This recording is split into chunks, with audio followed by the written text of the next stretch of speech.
Olá! Está começando mais um Em Dia com a Saúde. O tema de hoje é Setembro Dourado, mês dedicado à conscientização sobre o câncer infanto-juvenil. Saiba tudo sobre prevenção e tratamentos no programa que começa agora.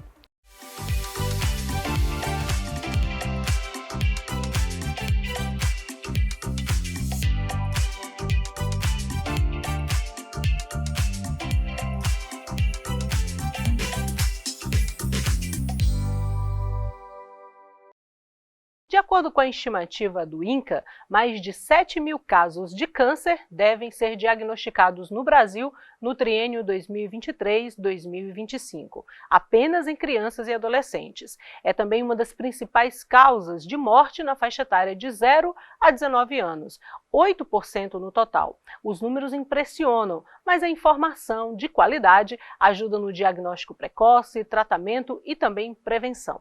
E para saber sobre tudo isso, eu converso com o neurocirurgião Euler Sawaia. Seja muito bem-vindo novamente aqui ao Em Dia com a Saúde. Obrigado. Doutor, para começar, o câncer infantil, infanto-juvenil, ele é mais agressivo do que em adultos? Normalmente,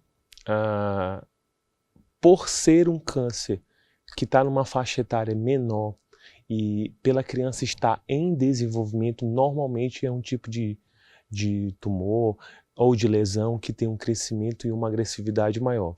Não é à toa que a gente está dedicando esse mês de setembro para a conscientização de diagnóstico precoce.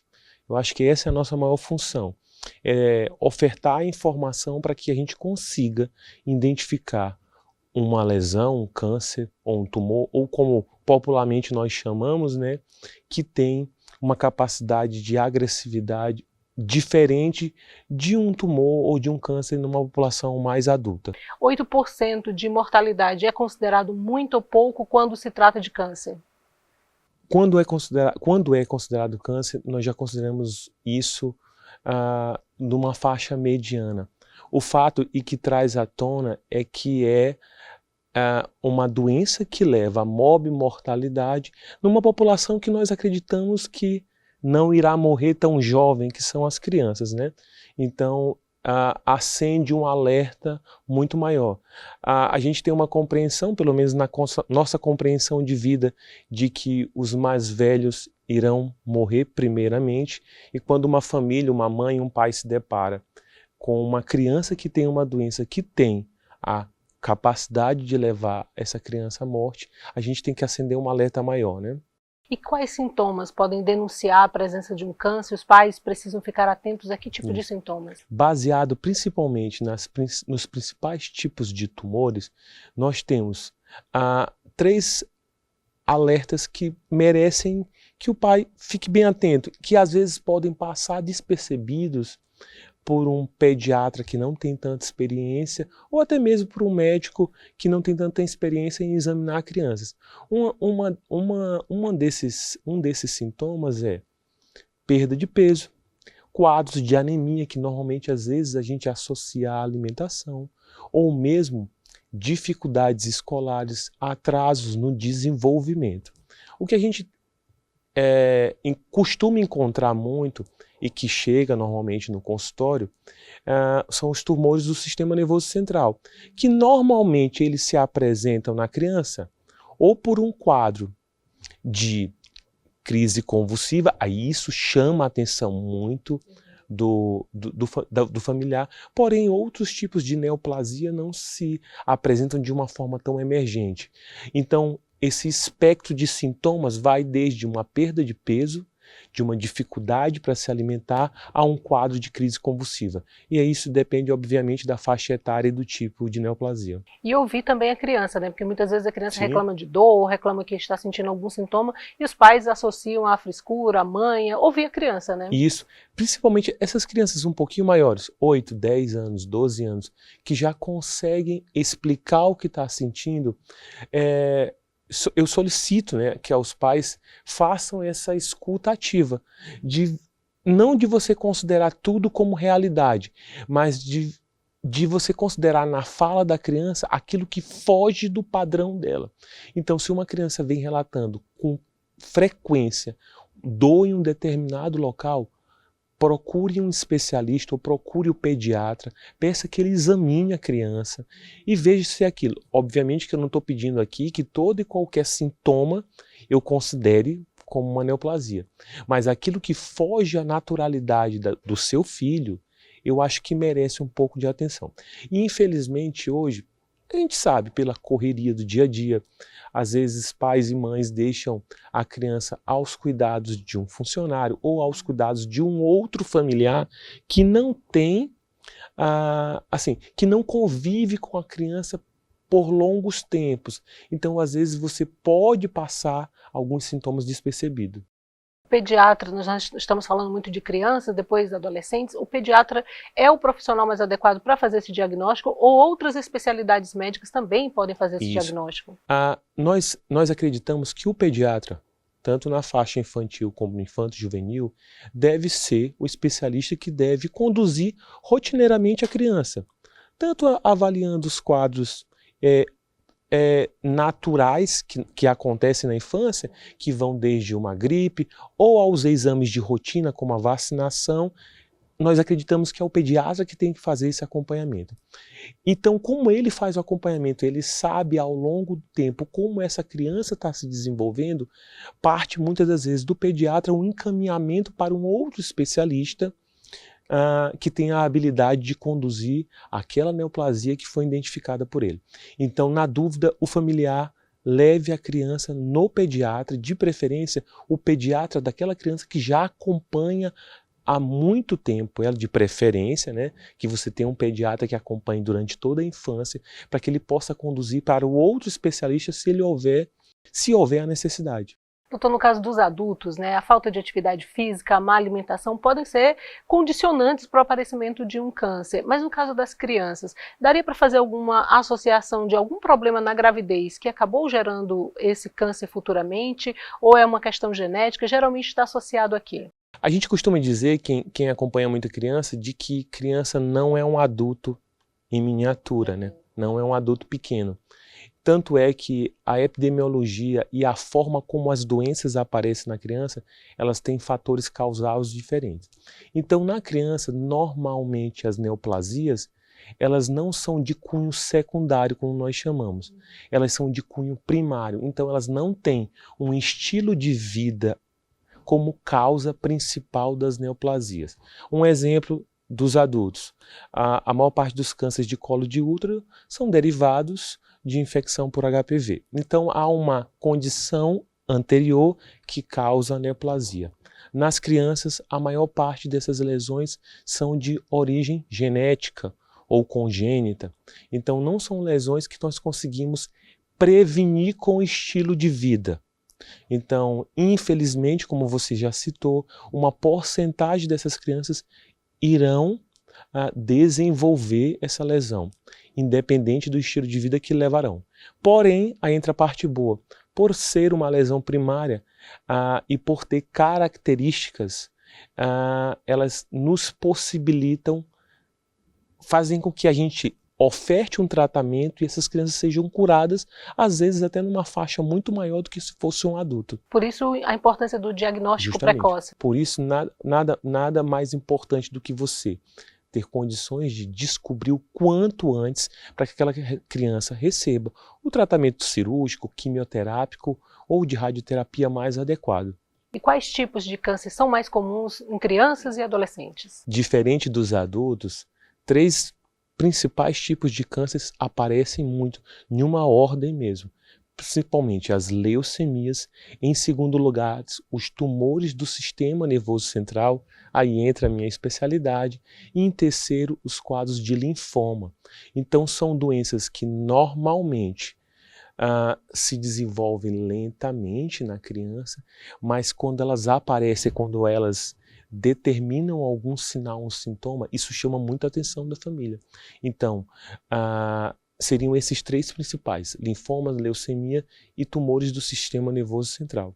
Nós estamos em pleno Setembro Dourado, um mês de conscientização, né, sobre a importância do diagnóstico precoce do câncer, mais especificamente do câncer infanto-juvenil. E eu queria perguntar para o senhor sobre a questão dos profissionais da saúde. Eles também precisam ficar atentos, ou seja, eles também podem ajudar a família num primeiro contato, o enfermeiro, o dentista ou qualquer profissional ligado à saúde também é bem-vindo nesse período de Setembro Dourado, né? O que você acabou de falar parece que é clichê, né? Mas muitas das vezes é negligenciado. Eu costumo dizer que o atendimento à criança, ela é, antes de tudo, um atendimento pedagógico. Imaginemos, quem tem filho, você passa toda a infância dele ensinando. Ensina na escola, ensina a se alimentar, ensina a caminhar. Então todo o processo ele é pedagógico. Então não é somente o profissional de saúde. A professora, a cuidadora, a pessoa que convive com aquela criança, às vezes muito mais do que um profissional de saúde, também pode, né, sugerir sintomas, perceber. Obviamente que o profissional de saúde é um profissional treinado. Ele sim vai saber identificar o que é um sintoma banal ou corriqueiro de um sintoma que merece você ligar um alarme. Porém, não é somente o profissional de saúde. Obviamente que o pediatra daquela criança, ou se essa criança faz algum tipo de terapia multiprofissional, ele tem que ter um treinamento para os principais sinais e sintomas. Mas a escola também tem uma função muito importante. Não somente de identificar dificuldades no aprendizado, ou autismo, ou um TDAH, mas sim identificar outros sintomas relacionados à saúde da criança, que são tão importantes quanto os sintomas de dificuldade de aprendizado. Doutor, aprendemos muito até agora, nós vamos para um rápido intervalo, voltamos já já com mais Em Dia com a Saúde. Até lá!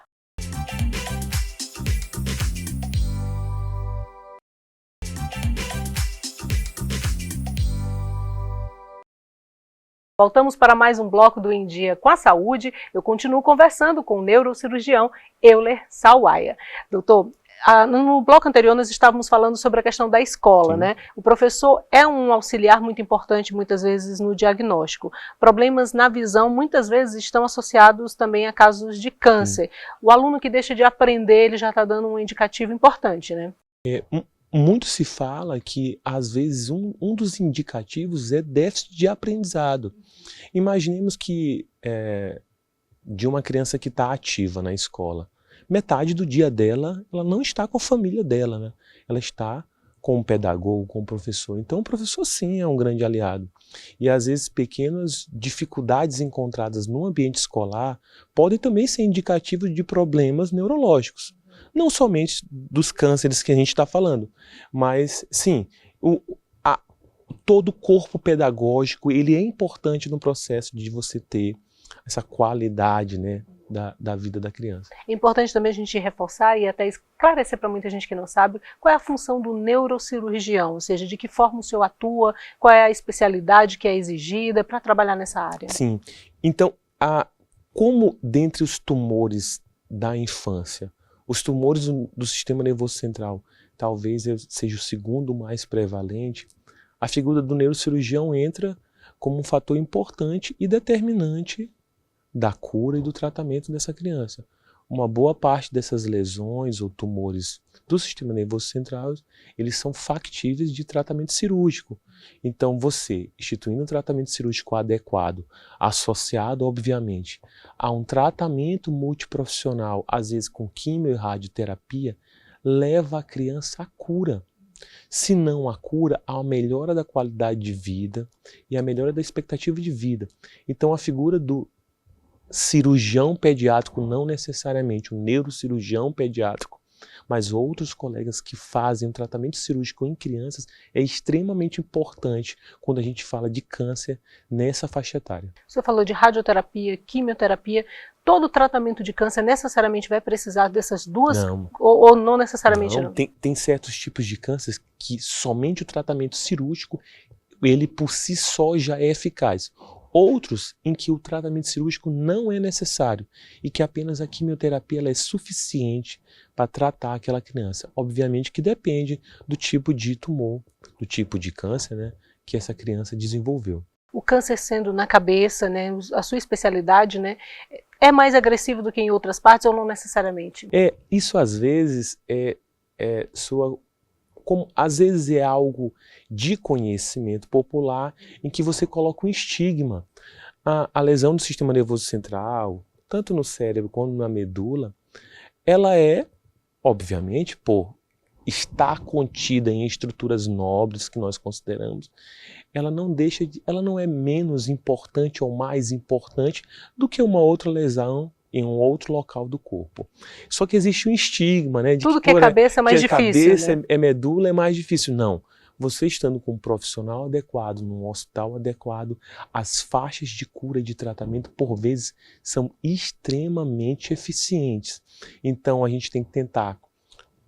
Óbvio que eu não vou tirar de um pai ou de uma mãe a preocupação de algo grave, porque não é algo banal, mas o que eu posso dizer é que existe tratamento e que o tratamento é eficaz quando há um diagnóstico preciso e precoce. Você falou de bons profissionais. Como está São Luís, o Maranhão, em termos de bons profissionais? Sim. Lá na MB a gente costuma muito falar isso. Acho que é uma das funções da nossa associação, que é a Associação Maranhense de Medicina, é que a gente tem a função de, antes de tudo, prezar pela qualidade do atendimento, mas a gente também tem a função de divulgar de que bons profissionais hoje existem no Maranhão, principalmente na capital, e que esses profissionais estão aptos, bem como a rede de saúde apta a ofertar o melhor tratamento, independente da doença, não somente a doença neurocirúrgica, e que o que era realidade antigamente de muitas pessoas precisarem sair do estado para receber um tratamento, isso hoje não é necessário para quase totalidade dos problemas de saúde. A gente consegue resolver aqui mesmo no Maranhão. E também a atualização, as técnicas mais modernas, vocês acabam descobrindo nos congressos que vocês participam, né? Eu acabo acompanhando vocês nas redes sociais, sigo muitos médicos da MB que já vieram aqui, aos poucos vou conhecendo a equipe completa. Vocês estão sempre buscando atualizações, né? Sempre em congressos, né? Eu acho assim, com essa popularização dos canais, da internet, ou mesmo da facilidade com que a gente tem de acessar bons eventos e bons cursos em outro local, eu acho que isso a gente não deixa a desejar. Os bons profissionais, eles têm que se atualizar. E hoje, bons profissionais se atualizam e voltam para cá. Então, o que eu digo para todos é que procure, antes de tudo, não somente um currículo, mas procure um profissional que você confie, que você consiga dialogar, que você consiga tirar as suas dúvidas, porque quem tem uma criança com Saiba câncer ouvir, né? Tem muitas dúvidas, tem muitos receios, e você procura um profissional que saiba tanto lhe escutar, como saiba falar com a linguagem que você consiga compreender, e saiba que para aquilo também tem um tratamento. É mais comum o câncer em meninos ou meninas?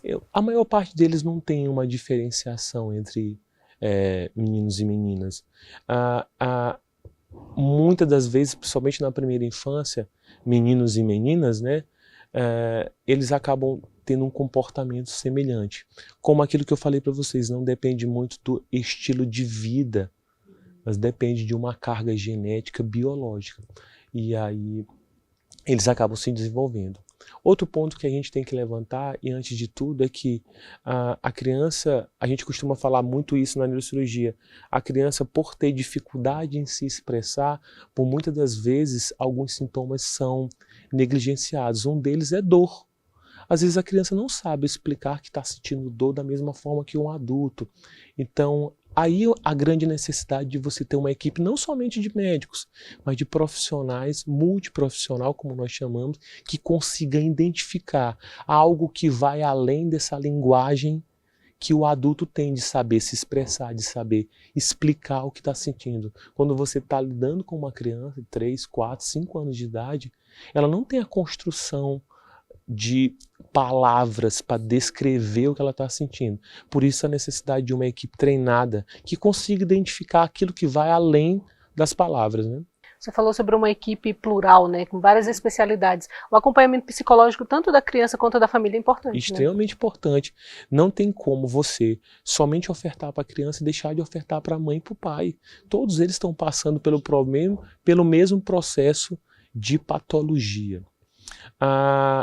E não é somente psicológico. Acho que hoje nenhuma equipe que trate de uma criança se ausente de ter um fisioterapeuta, um fonoaudiólogo, um oncologista, um colega que consiga acompanhar depois, que ele volte para o pediatra, para que ele continue o acompanhamento com o pediatra.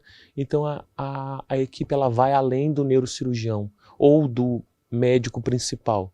Ela necessita, obviamente, de uma equipe multiprofissional. Após a realização do tratamento, qual período? 5 anos, para se dizer que realmente a criança está curada? Eu prefiro não dar números.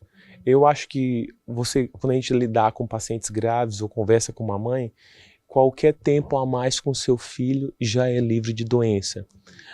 Pela literatura, não. Entre 5 a 10 anos, você considera a maior parte das pessoas como estando livre de doença. Mas quando você tem uma criança que tem, por exemplo, um glioma, que é um tipo de tumor com características malignas, 1, 2 ou 3 anos, eu acredito que a mãe considere isso como uma vitória, como cura, né? Você falou ainda há pouco de que existe tratamento, mas existem também consequências do tratamento. Uma criança que recebe radioterapia, quimioterapia, nós sabemos, né, que vai ter dificuldade de pegar peso, ou mesmo tem consequências como queda de cabelo, dificuldade na escola. Então, assim, existe um tratamento. O caminho é árduo.